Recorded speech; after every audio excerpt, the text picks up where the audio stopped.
Salut à tous, vous êtes bien sur Bulbe, et aujourd'hui on se retrouve pour parler de LA focale, le couteau suisse du photographe, le 50 mm. Et aujourd'hui je vais vous montrer pourquoi je l'aime tant et en quoi elle peut vous faire progresser.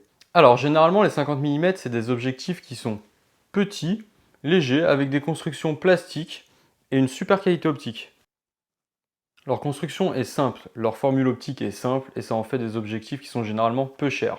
Ici vous avez le 50-1.8 qui généralement se trouve neuf aux alentours de 100 €. Ici vous avez le 50 mm f1.4 qui généralement neuf se trouve aux alentours de 300 €. Alors, on va d'abord aborder le 50 mm sur un plein format et ensuite on regardera ce que ça donne sur un APS-C. Sur un appareil photo plein format, le 50 mm c'est une focale qu'on dit standard. C'est-à-dire qu'elle correspondrait à peu près à la vision humaine. Si on mettait un cadre devant nos yeux, on verrait la vie avec un 50 mm. Ce qui fait que c'est un vrai couteau suisse, on peut s'en servir pour plein de choses. En plus, la focale de 50 mm ne fait que très peu de déformation. Ce qui en fait d'excellents objectifs pour faire du portrait. En plus, grâce à leur grande ouverture, vous pouvez complètement détacher votre sujet de l'arrière-plan.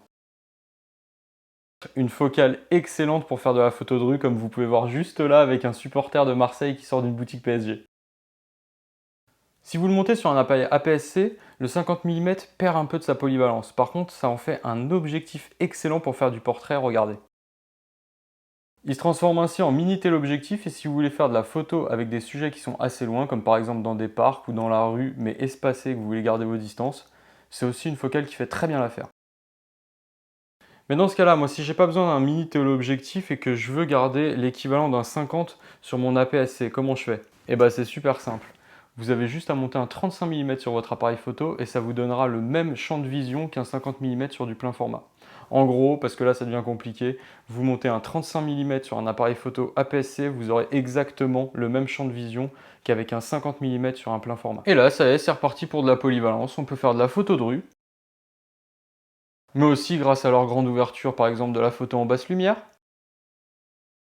Bon alors après avoir vu tous les avantages d'un objectif fixe à focale standard, qu'est-ce que ça peut m'apporter dans ma pratique de la photo? Vous l'avez entendu dans ma phrase, objectif fixe. Vous allez devoir vous déplacer, c'est fini zoomer, dézoomer, vous allez faire des photos que vous ne faisiez pas avec votre zoom. Il y a tant de possibilités à faire si on travaille ces cadrages. Et là ça y est, c'est parti, vous avez acheté votre objectif fixe, votre 50 mm, vous découvrez une grande ouverture, l'obligation de travailler vos cadrages, votre photographie elle a évolué.